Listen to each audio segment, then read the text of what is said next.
Mais de 4 meses de investigação e um inquérito que pode ser concluído com mais dúvidas do que respostas. É o caso do assassinato do sindicalista Paulo Colombiano e da mulher dele, Catarina Galindo. Genildo Lavinsky, bom dia. O que você traz de novidade? Ontem a gente viu a primeira parte da reportagem, né? É verdade, sim. Bom dia, Raquel. Bom dia, Jônia, e a todos também. Ontem a gente viu a primeira parte da reportagem com as dificuldades que a polícia está tendo e alegando, né, para fazer a investigação e concluir o inquérito que já passa de 4 meses e já tem mais de 300 páginas. Hoje a gente vai ver que um sindicalista está fazendo graves acusações sobre os possíveis envolvidos nesse crime. São declarações fortes e que podem levar a polícia também a voltar a ouvi-lo, já que esse sindicalista também já foi ouvido nesse mesmo inquérito. Vamos ver então a segunda parte dessa reportagem sobre a morte de Colombiano. Mais de 4 meses de investigação, o inquérito que passa de 300 páginas e ninguém acusado pela polícia. A única conclusão até agora é de que a morte do tesoureiro do Sindicato dos Rodoviários, Paulo Colombiano, e da mulher dele, Catarina Galindo, foi um crime de mando. Até hoje, mais de 40 pessoas foram ouvidas, mas segundo a polícia, não acrescentaram nada de novo nas investigações. A demora tem gerado protestos dos rodoviários. Na estação Pirajá, a maior de Salvador, uma faixa também cobra agilidade nas investigações.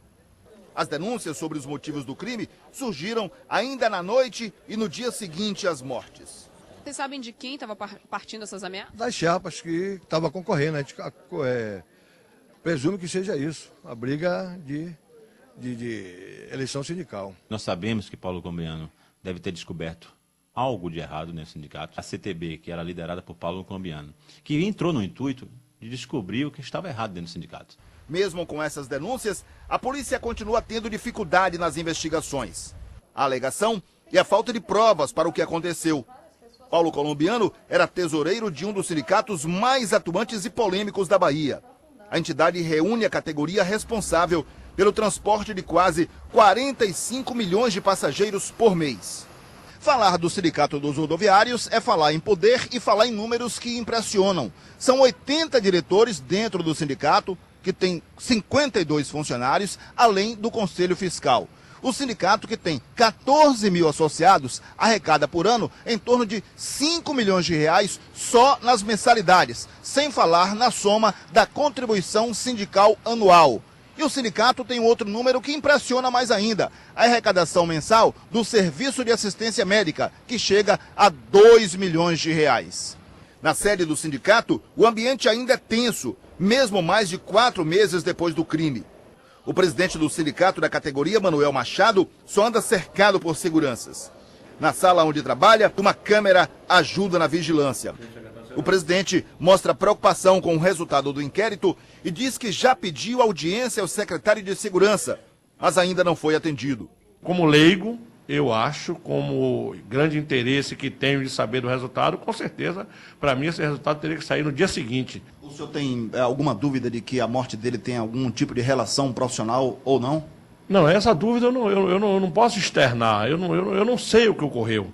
Essa é a nossa preocupação. Se eu tivesse dúvida ou tivesse alguma coisa, alguma fonte mais limpa, com certeza a polícia já teria chegado lá. Porque tudo que nós podíamos imaginar foi passado para a polícia. Dentro do sindicato, ninguém faz relação entre a morte de Colombiano e a atividade dele como sindicalista. Não podemos dizer isso porque Paulo era diretor financeiro da entidade, mas tinha outras atribuições, né?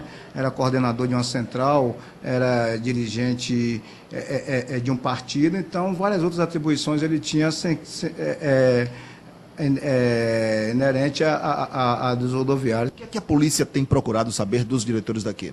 Basicamente em relação à relação interna de Paulo com os demais diretores e em relação às finanças do sindicato.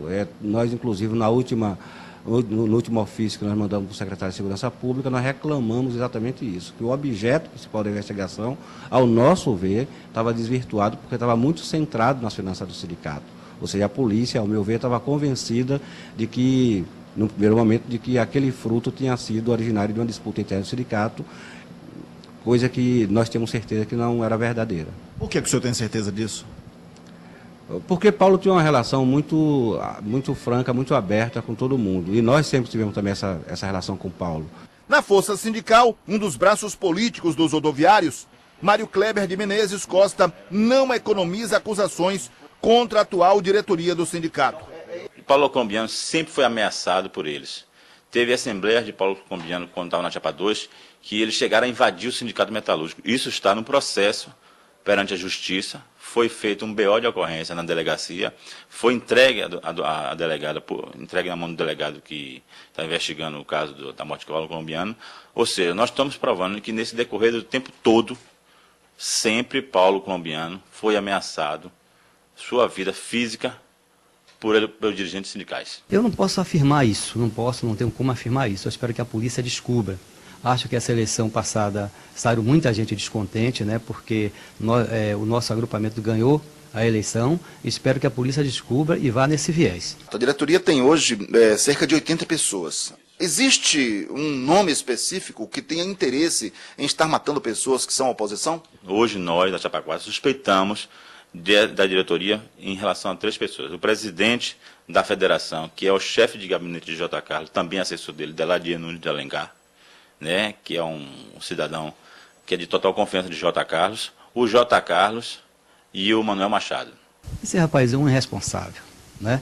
Se ele tivesse responsabilidade, ele não falava nem pelo rodoviário, porque ele não é rodoviário, ele não é, ele já foi rodoviário, está afastado da categoria, hoje ele é um profissional da política, né? E esse rapaz nós vamos acioná-lo na justiça para que ele prove o que ele está dizendo. Tem alguém de dentro do sindicato, dentro da categoria, que poderia ter participação nessa morte de Paulo Colombiano e da esposa dele? Olha, eu acredito que não. Porque eu já estou praticamente nesse momento há mais de 20 anos, nunca ninguém tomou um arranhão. Nessa eleição agora foi uma eleição muito mais disputada, mas eu acredito que a polícia vai descobrir quem foi e acho que os rumos para a direção do sindicato não é esse rumo que nós temos que seguir. Olha, ontem eu tentei falar com o senhor Deladier Alencar, citado por Mário Kleber da Força Sindical. Fiz 3 ligações e a informação é de que ele não havia chegado para trabalhar. Sobre a perícia, uma informação nada muito importante, né? E nada de importante foi encontrado nos documentos e computador pessoais de Paulo Colombiano.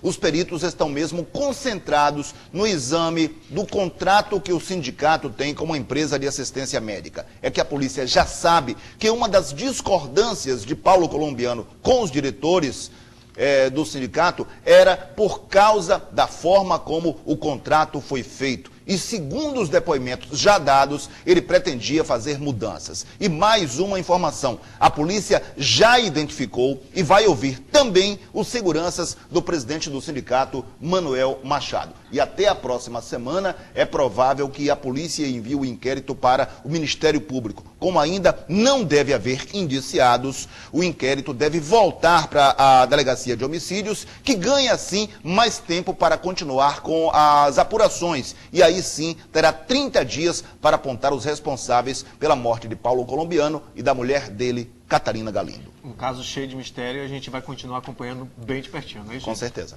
Obrigada, Genildo. Agora a gente vai falar sobre saúde. Afinal, qual é o segredo para ter uma vida longa? Esta semana, em nossos telejornais, um aposentado em Salvador deu exemplo. Ele contou como chegou até os 116 anos de idade. Isso mesmo que você ouviu. A Receita de Vida chamou a atenção para a importância da alimentação saudável. Feijoada, acarajé, abará, uma cervejinha. Delícias que para muita gente é impossível viver sem. Viver sem não, de jeito nenhum. É muito difícil, porque o sabor é muito bom. Mas para seu Deraldo não faz nenhuma falta. O aposentado, que completou 116 anos no último domingo, esbanja saúde e é um exemplo de longevidade. A receita para viver tanto? Comer as coisas bem cozidas, não beber álcool. Os segredos da vida longa estão mesmo nos alimentos. É o que diz essa nutricionista. Para Lívia Schlepfer, alimentos cozidos são bons, mas é preciso saber prepará-los. No vapor, geralmente, evita a fuga dos nutrientes. Então, ponha pouca água e deixe cozinhar pouquinho. E para se manter saudável, a alimentação tem que ser variada.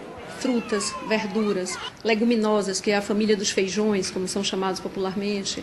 Além disso, tem os alimentos também de origem animal, são necessários, fundamental ingerirmos diariamente, porém em menor quantidade. Beber pode até fazer bem, desde que apenas uma taça de vinho. Porque o vinho contém um fitonutriente chamado polifenol. É um nutriente presente em muitos vegetais. Então, esse nutriente nos traz alguns benefícios.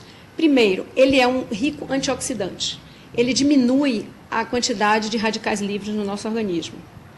Outro benefício dele, ele diminui aquela facilidade que a pessoa tem de formar a placa, através de uma diminuição da oxidação da gordura nas nossas artérias. Quanto aos petiscos, frituras e guloseimas, uma vez ou outra não faz mal. Fazendo as coisas com moderação, comendo determinados alimentos com uma certa moderação, poderá ser feliz.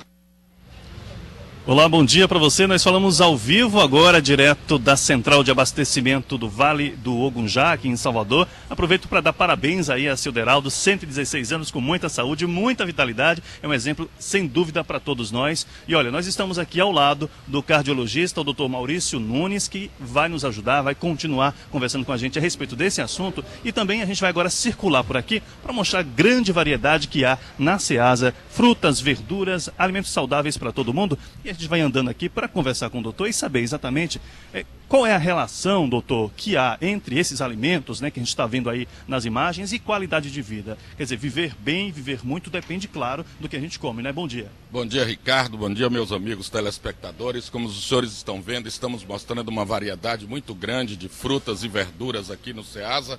E que realmente tudo isso é importante, como a própria nutricionista nos falou, a respeito da gente fazer uma mistura adequada, nós fazermos uma alimentação adequada para que a gente tenha uma boa alimentação. Nós queremos dar os parabéns ao seu Deraldo, 116 anos. A média de idade, para você ter uma ideia, Ricardo, do ano de 1900 era de 34 anos. Nos nossos dias, essa média de longevidade, média de vida de cada um de nós é de 74 anos no nosso país. E isso tudo depende da boa alimentação. Se você for me perguntar o que é nutrição, nutrição é a mistura de muitas coisas importantes. Nós temos necessidades dos carboidratos e das proteínas. Os carboidratos, o pão, os cereais e tudo são necessários. Pode perguntar. Doutor, me permita interromper o senhor. Eu gostaria de dar exemplos claros aqui para quem está em casa vendo a gente diante dessa grande variedade. A gente tem aqui, por exemplo, olha, couve e repolho, né? Alimentos que estão aí na feira, servem exatamente para quê? No que é que auxiliam a saúde da gente? Como eu disse no início para cada um dos telespectadores, a mistura de carboidratos com proteínas são necessárias. Cada um destes elementos, cada uma desta fruta, verdura que está aqui, tem um componente nutriente muito importante para o nosso corpo, tanto para o crescimento quanto para a gente se desenvolver. Para você ter uma ideia, num estudo recente feito em São Paulo, dos 14 aos 18 anos, cada criança que se abusava de um hambúrguer a mais, que a média de hambúrguer por semana é de 3 a 4, esta criança desenvolveu uma obesidade mórbida. Assim como a criança tem que se esticar. E na nossa faixa etária, quando a gente faz esses abusos, a gente incha, a gente faz gordura, a gente faz malefícios para o nosso corpo. E com esta má alimentação, com misturas inadequadas, nós promovemos a doença chamada aterogênica, que é a composição de placas de gordura nas artérias, Ricardo.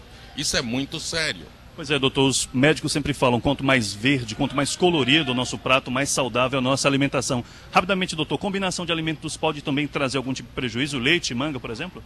Essa é uma pergunta interessante. Qualquer mistura que seja nociva, leite e manga não é nocivo, mas não é interessante essa mistura em quantidades inadequadas. Em porções pequenas, tudo faz bem. O que você tem que saber é de que 3 refeições importantes por dia é importante, misturando com os intervalos, Ricardo. Muito obrigado, doutor Maurício, pela presença, pelas informações importantíssimas aqui no Jornal da Manhã. Raquel, Porto Alegre, segue daí. Obrigada, Ricardo.